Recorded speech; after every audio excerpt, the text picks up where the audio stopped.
Hello everyone and welcome back to Diginews. Yep, Diginews is going to be making a return but with a different type of format. One of the reasons why I stopped Diginews as a whole was because by the end of the week most people already knew about the news that was happening. So I'm going to do a little bit of a different approach where I showcase news that is happening relatively quickly instead of waiting until the end of the week. And if you like that format going onwards, please do let me know in the comment section down below. Your feedback is always very greatly appreciated. But today I want to be discussing two topics, and these topics are pretty big. These are for, I guess, side events for the most part. So we've got stuff about the brand new Ultimate Cup Ruleset, and we've also got some brand new news about the free-on-free event being official for side events. So let's just get straight into the discussion video. We're going to start off with the free-on-free discussion first.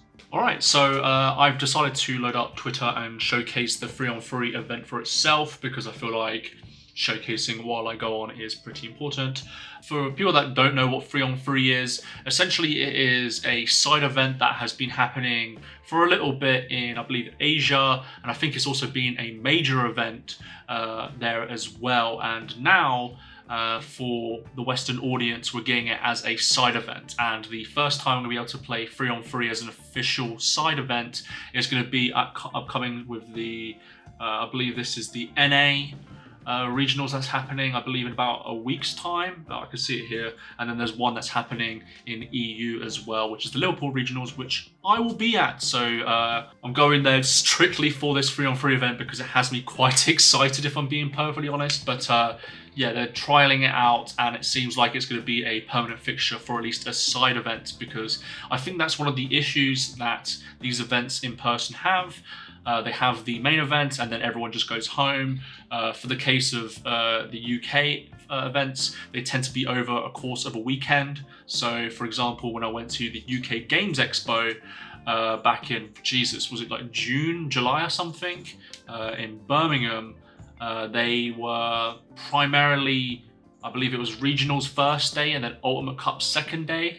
And then there was pods that were being released essentially later in the days. So this is going to be the official side event, and you can buy tickets for it now, I believe, as well. So let's talk about it. Let's go down. So we've got, they're going to show off the events here. North America, it's Pasadena, California. Apparently a lot of Americans are not very happy about the fact that all your events are in California, Texas or somewhere else. So I'm so sorry guys, but we've also got it in the UK here as well, which is Liverpool, which is going to be very nice. And it has some unique rules that are part of it, which we can look at here. So in the case of this, I think it's just pretty much the same format, stuff like that, but essentially there's 3 of people. And the biggest thing, I believe, if I look at the second page maybe, oh no, it's on this first page, it is essentially a best of 1 25-minute matches. And makes sense, it is a side event. Maybe they'll change it in the future, but essentially 3 games going on for 50 minutes as a side event, which usually gets run on later. It will go over venue time, and then the people that are running the event have to pay extra, so it makes sense. So we've got some different rules for the free-on-free tournament warnings. I like how they put it as that, warnings, but normal deck building here. But some of the more important things here is the fact that if a card is restricted to 1 copy, only 1 person can run that card in your whole team. So if you're, for example, I don't know, what's just recently been limited, if you want to play Marcus, Shine Greymon, well, you can only play 1 Geo Grey BT13. So if your opponent wants to play Yellow Hybrid, unlucky. So keep that in mind when you're building your decks as a team. And then if a card says that you can only play 50 cards in a deck, a team may only use 50 cards of that card. So this is just, I believe this is AD02, and I believe it's Eosmon as well. So only one of you could be playing Eosmon, and well, you can all be playing Eosmon because you only need like 16 copies, but you can't play 50 copy Eosmon for the whole group. Same with Searcher as well. And there is also some interesting rules about how you communicate with your teammates. So in this case, player 1 can give advice to player 2, but not to player 3. However, player 2 could give advice to player 1 and player 3. So adjacent to you, you can provide feedback, ask what is this the right play, do you think? You can do that in this event, but you can't do it unless your opponent, well, you can only do it if you're adjacent to them, essentially. So players 1 and 3 are going to be like the weaker slots, essentially, for deck building.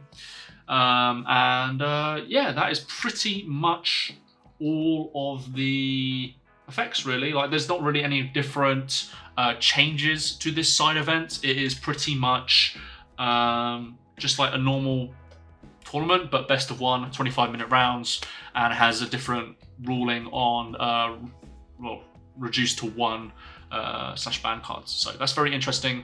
One of the more important things that I think people are going to be really enjoying about this format is the cards that you can get from it. So as you can see here, we've got stuff like the Koromon, we've got the Yamon and the Deathslinger.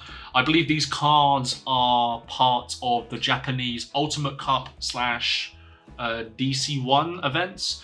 DC1 is kind of like a one-time event that happens, and Ultimate Cup is a little bit different in Japan. I don't think they have stuff like the Galamon Ultimate Cup stuff, but they have this stuff instead at the moment. I could be completely wrong about that. Let me know in the comment section down below. But essentially, that is going to be the unique prizing for the 3-on-3 event. So for just participating, you get a Koromon egg, you get the Yamon, the Deathslinger.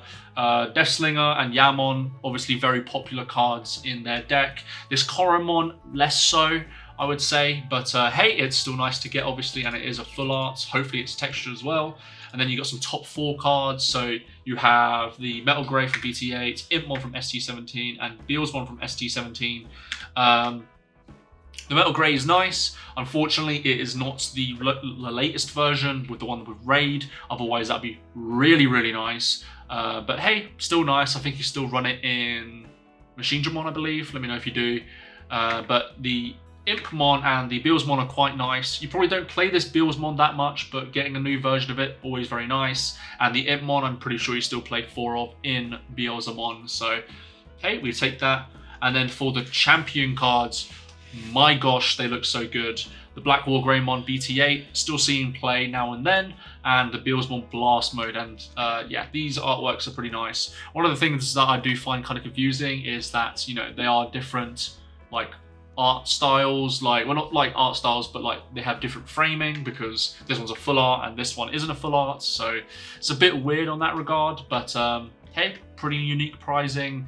I assume that means we're going to be getting different Ultimate Cups and DC1 promos, because otherwise, well, we wouldn't be getting this if they were different. So yeah, so that's pretty nice. My overall feelings on 3-on-3 is that I'm kind of gutted about the first couple events, because these were announced so short times. Like the events were pretty much all sold out. Luckily for the UK Liverpool one, you were able to buy a ticket to just play in this side event, so that's nice. But yeah, a little bit weird. Wish they would announce this sooner. I'm sure loads of people would be playing in this event alone. But hopefully we see a lot more 3-on-3 events at other in-person events in the future, because I think, you know, having a good side event that has its own prizing is always going to be very nice. So let me know what you think about 3-on-3, the prizing, in the comment section down below. But let's get into the other piece of news, which is going to be the new Ultimate Cup rulings. Okay, so let's talk about the Ultimate Cup change. And this is one that I think a lot of people are going to be happy about, but maybe not incredibly happy about, on the way they decided to take the direction of the Ultimate Cup. And let's talk about it, really, because Ultimate Cup has been a little bit of a hot topic as of recently in the community. People are really getting sick of just monocolor, because at the moment all of the events are essentially Mirage Gao, Blue Flare, and there isn't really much change in that. There are always going to be some outliers, but it's mainly those 2 decks. So they changed it up a little bit, and it's going to be taking place on, well, the rule change is going to be happening December onwards. So I believe there are a couple of events that are Ultimate Cup related happening in that time frame. I know there's one being planned, I believe, booked, from the people that are doing the regionals in Liverpool. But yeah, so we have a brand new rule set. So let's talk about it very quickly. There are no additional color restrictions on deck building for this event. So bye-bye monocolor, we're done with you. I find it very interesting they're doing it now, especially as previous sets have had such a focus on other colors than themselves. So stuff like Hunters, stuff like Royal Knights, these decks kind of just didn't see a lot of play just due to the fact that Ultimate Cup said no to them, which is very unfortunate. But hey, now you can play them. Or can you? No, unfortunately not, because the other rules don't really matter. It's still the ban list that we still have, still the mulligan rules that are still in play, and we also have sets that are now legal. Yep, they decided to do rotation in a weird way. Wasn't the rule set that I was expecting, but yeah, it's interesting to say the least. So you thought you'd be able to play Hunters and Royal Knights in your Ultimate Cup event now? No. You can only play stuff from RBO1 onwards. That'll teach you. I don't know. Like, it's a bit of a weird decision, if I'm being perfectly honest, but I get why they're doing it from RBO1 onwards. BT14 is considered a sort of a reset point for the game, with the, ace mechanic essentially being the biggest mechanic in the game, or the newest mechanic in the game, I should say. And a lot of the older cards are seeing a lot of play in newer decks, so it's a bit weird, but I get what they're trying to do here. But it's also a bit unfortunate for a lot of players because it makes them feel like they've been pigeonholed into buying brand new decks, because if they don't, they can't play in an event. While that's still happening in the current rule set of Ultimate Cup, it's less so because you can just adapt your deck most of the time, unless you're something like Royal Knights or Hunters like I mentioned before. But let's talk about the sets we have. We have Resurgence Booster, Starter Decks, Dragon of Courage, Wolf of Friendship, Blast Ace, all the Blast Ace bonuses that you get, so the limited card set, survey pack, the tutorial deck that you get as well, Store Tournament Volume 11, this is the one that has the Digimon Con stuff on it, I believe.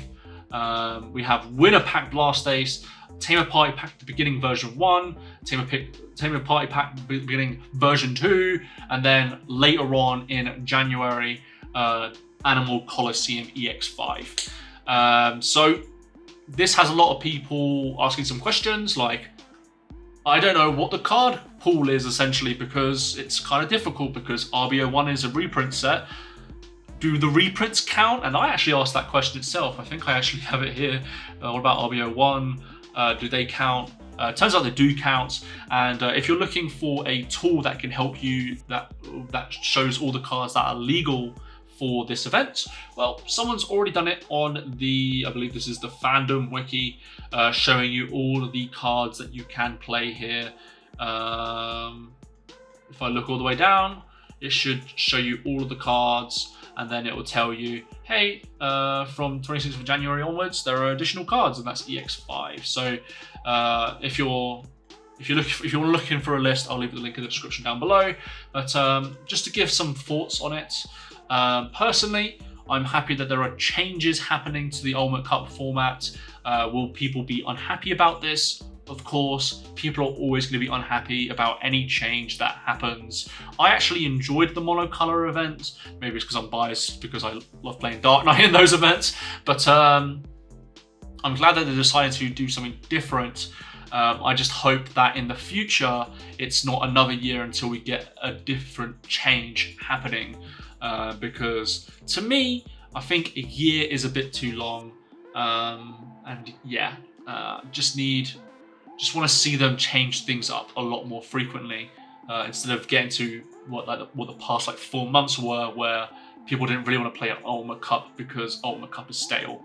And there's other reasons why Ultimate Cup is stale. Maybe I'll make a video about it completely. But yeah, I think it's an interesting change. It's different. and it's kind of similar to what is already happening with the game, because when new sets come out, they usually power creep the other ones. So it just feels like normal rotation, in my opinion. So let me know what you think about the new Ultimate Cup rule set in the comment section down below. Anyways, that has been it. That has been this episode of Diginews. I hope you enjoyed this episode, this discussion about the new changes that are happening for the 3-on-3 event and the Ultimate Cup. Let me know what you like, what you dislike about this video in the comment section down below. If you haven't already, please do like and subscribe to the channel. Your support is greatly appreciated, and I'll see you all in the next video.